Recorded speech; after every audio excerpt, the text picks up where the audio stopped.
কাজেই এই বাজেট আমার নিজের কথা অনুযায়ী যে মানুষের রুটি রুজির কোনো সন্ধান দিতে পারে, মানুষের স্বাস্থ্য সুরক্ষার কোনো সন্ধান দিতে পারে। বাজেট পেশ হয়ে গেল, প্রায় 85 মিনিট ধরে বাজেট পেশ করলেন কেন্দ্রীয় অর্থমন্ত্রী। সেইখানে আপনার সামগ্রিক বাজেট থেকে কি মনে হলো? বিশেষ করে আমাদের দেশের যে মানুষেরা সংখ্যায় বেশি, নিম্ন অর্থনীতির যারা দিন আনি দিন খায়, তাদের কোনো রিলিফের কোনো ব্যাপার নেই। তার সঙ্গে হচ্ছে যে সমস্ত জিনিসের দাম কমেছে, যেমন ধরুন ওষুধের দাম কমেছে, ডায়াবেটিস, ক্যান্সার, এই ধরনের রোগ, ক্যান্সারের যে ওষুধগুলির দাম কমেছে, সেই ওষুধগুলো আমাদের দেশের কোনো কোম্পানি তৈরি করে এখনো শুনিনি, যেটা ইদানিংকালে চীন তৈরি করা শুরু করেছে, আর অন্যান্য ইউরোপিয়ান কান্ট্রিগুলো তৈরি করে। সেগুলো ওই বিদেশি জিনিসগুলো আনার ক্ষেত্রে দাম কমানোর জন্য সেখানে তাদের কি রিলিফ দেবে, এবং চাহিদা বাড়লে পরে সেই দেশগুলো জিনিসের দাম কোথায় নিয়ে যাবে, ওষুধের দাম, তার উপর অনেকটা নির্ভর করছে। এটা ঠিকই যে ডায়াবেটিস রুগী বা ক্যান্সার রুগী, ডায়াবেটিসটা এখন ভারতবর্ষে খুবই ভয়ঙ্কর আকার নিচ্ছে, সেগুলো নিয়ে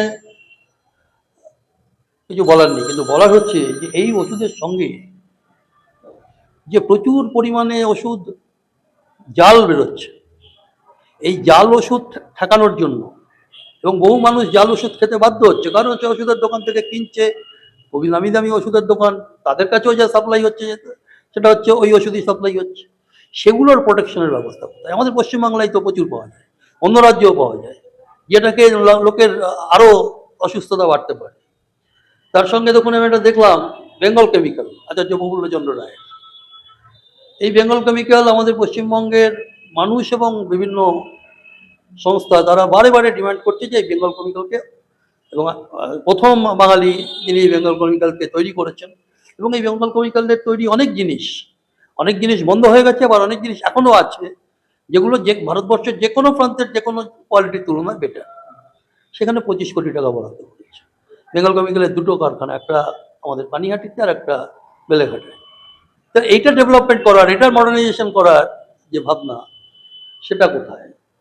তারপরে ধরুন আমাদের এইমস এখানে তৈরি হয়েছে, কিন্তু এই এইমস কি দিল্লির এইমসের সঙ্গে তুলনীয় না? তাহলে সেটাকে ডেভেলপ করার, কারণ আমাদের স্বাস্থ্য ব্যবস্থাটা গোটা দেশেই খুবই সমস্যা। আর আমাদের রাজ্যে তো ঘন ঘন মানুষ চলে যাচ্ছে, নয় ব্যাঙ্গালোর, নয় হায়দ্রাবাদ, নয় চেন্নাই, অথবা বিভিন্ন জায়গায়।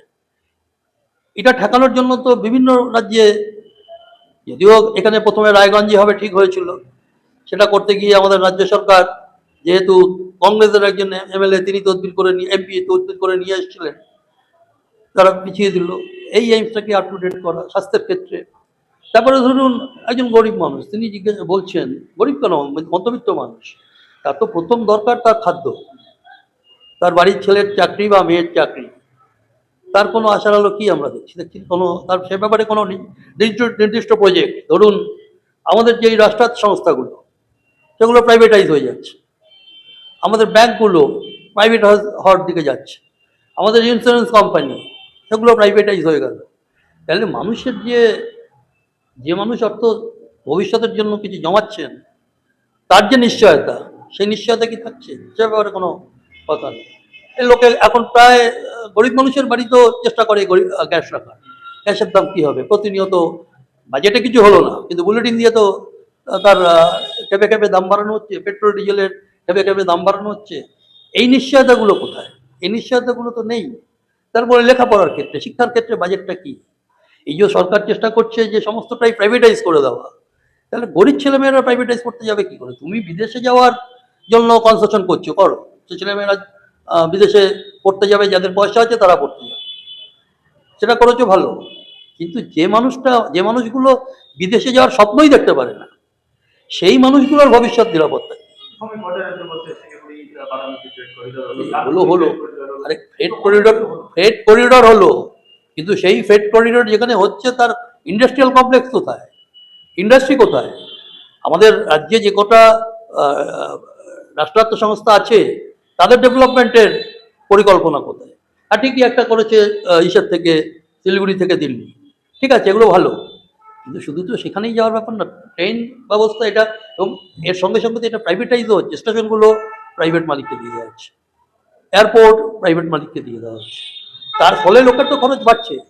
কাজেই এই বাজেট আমার নিজের কথা অনুযায়ী যে মানুষের রুটি রুজির কোনো সন্ধান দিতে পারে, মানুষের স্বাস্থ্য সুরক্ষার কোনো সন্ধান দিতে পারে, এবং সেটা কেন পশ্চিমবঙ্গের মানুষকে কেন ব্যাঙ্গালোর যেতে হবে? তাহলে পশ্চিমবঙ্গের স্বাস্থ্য ব্যবস্থা তাকে ডেভেলপ করার জন্য, আমি জানি না, বাজেট বই পেলে বুঝবো যে আমাদের এইমসের জন্য কত ডেভেলপমেন্ট করেছে, কিন্তু মাত্র 25 কোটি টাকায় একটা সংস্থা যাকে আধুনিকীকরণ দরকার, যাকে আরো মডার্নাইজ করে আরো বেশি ভালো জিনিস উৎপাদন করার যে কাঠামো আমার আছে সেটাকে ডেভেলপ করা দরকার। এমএসএমইতে 10,000 আর 10,000 কোটি টাকা, এখানে 25,000 কোটি টাকা, এ দিয়ে কি লাভ হবে? কিন্তু আপনি দেখুন অন্যদের আবার রেলের বাজেট আসবে, তাতেও এসব হবে। আজকে আজকে বাজেট যখন পেশ করছিলেন তার কিছুক্ষণের মধ্যেই নিফটি সেন্সেক্স অর্থাৎ শেয়ার বাজারের ব্যাপক দর, এইটাকে কিসের ইঙ্গিত বলে মনে করছেন? দেখুন শেয়ার বাজার যাদের কারবার করে, এটা আপনি গোটা আমাদের একটা জিনিস ভাবুন না, ভারতীয় অর্থের বিক্রয় মূল্য কত, আমাদের ডলারের যা দাম, পাউন্ডের যা দাম, তার সঙ্গে ভারতীয় অর্থ কোথায়? এখন জানি না কি অবস্থা আছে, মাঝখানে বাংলাদেশের অর্থের সঙ্গে আমাদের অর্থের মূল্য, বাংলাদেশের অর্থের মূল্য বেশি, আমাদের মূল্য কম। এটা কি অর্থনৈতিক ডেভেলপমেন্ট? আমাদের অর্থনৈতিক ভিতটা কেমন আছে, অর্থনৈতিক ভিত্তিটা যেটার উপর দাঁড়িয়ে আছে, যে সেই ভিত্তিটা কেমন আছে সেটা বোঝা যায় যখন আপনি রিভিউ রিপোর্টটা দেন, তার উপর সেটা বোঝা যায় যে আমার ভাড়ারে, রিজার্ভ ব্যাংকের ভাড়ারে কত গোল্ড আছে, এইসব দিয়ে যে একটা অর্থনীতি। আমি বাজেটে দিলাম অনেক কিছু, কিন্তু তার জন্য অ্যালটমেন্ট করলাম কত? আমার মনে আছে আগে, এবারে কি দিয়েছে জানি না, আপনি যেমন এটা 10 কোটি বললেন, আমি 25 কোটি টাকা বললেন, এই যে করিডর হবে তার অ্যালটমেন্ট কত? তাহলে বোঝা যাবে যে সেই অ্যালটমেন্ট, এই করিডরটা কতদিনে কমপ্লিট হবে। নরেন্দ্র মোদী যে ব্যাপারে বলছেন যে দেশের ভিতরে উৎপাদন বাড়াতেই রপ্তানি কমানো হয়েছে এবং আমদানি কমানো হয়েছে এবং আরে দেশের ভিতরে উৎপাদন কমানো বাড়ানোর জন্য আপনি সারের ভর্তুকি কমিয়ে দিলেন, দেশের মধ্যে আমাদের কৃষকরা যেটা উৎপাদন করবে সেই সারের ভর্তুকি আপনি কমিয়ে দিয়ে দেশজ জিনিস বাড়াচ্ছেন। আপনি কি দেশজ জিনিস বাড়িয়ে করতে চান এরকম ভাবে যে এখন আর মেডিকেল সায়েন্সে এখনো পুরনো সেই গাছপালা দিয়ে রোগীদের সুস্থ করবেন? আপনাকে তো মডার্নাইজ করতে হবে, তার জন্য দেশের থেকেও কিছু নিতে হবে, দেশের বাইরে থেকেও নিতে হবে, আমাদের দেশ থেকেও অনেকে নেয় যেটা অন্য দেশে পাওয়া যায় না। তাহলে ভারতবর্ষ নিজের পায়ে দাঁড়াবে আগামী 20 বছরে? তো নরেন্দ্র মোদী এই যে একেবারে নিজের পায়ে ভারতবর্ষকে তিনি দাঁড় করাবেন। ভারতবর্ষকে নিজের পায়ে দাঁড় করানোর জন্য শুধু এআই আনলে হবে না, এআই প্রয়োগ করলেও হবে না।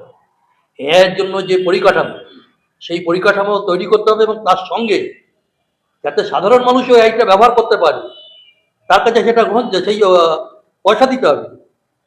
আপনি মোবাইল ফোন ব্যবহার করি, এআই করতে গেলে তো আমাকে এআই এর জন্য কোনো এআই আপনি যদি ডাউনলোড করেন, আপনাকে তো পয়সা দিতে হবে, আপনি তো বিনা পয়সা পাবেন, সেটার জন্য আপনাকে পয়সা দিতে হবে, ওটা ইউজ করার জন্য ইন্টারনেট, তার জন্য টাকা লাগবে।